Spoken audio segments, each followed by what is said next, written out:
है, मगर हम एक सोच को आगे बढ़ा रहे हैं, हम आवाम दोस्ती कर रहे हैं, हम मज़दूरों के हुकूक की बात कर रहे हैं, चाहे हमें तनख्वाह मिलती है या ना मिलती है।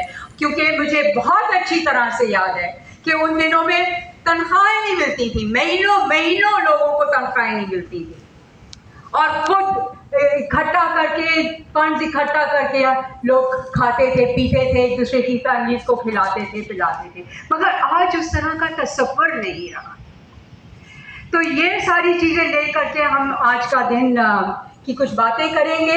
सबसे पहले इस कॉन्फ्रेंस को जो हम चाह रहे हैं कि सालाना कॉन्फ्रेंस हो, एक लेबर राइट्स का दिन, मे डे का तो यकीनन मनाया जाता है, मगर वो लोग जिन्होंने अपनी ज़िंदगियां लेबर राइट्स के लिए काम करते हुए दी हैं, उनके नाम भी एक दिन होना चाहिए।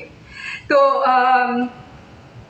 आरिफ साहब क्योंकि अभी नहीं हैं, तो हमारे दो आज के की नोट स्पीकर्स हैं, एक हैं आरिफ हसन साहब, वो अभी थोड़ी देर में वापस आएंगे, और दूसरे हैं मुशाहिद साहब। So if you allow me, I will start with you.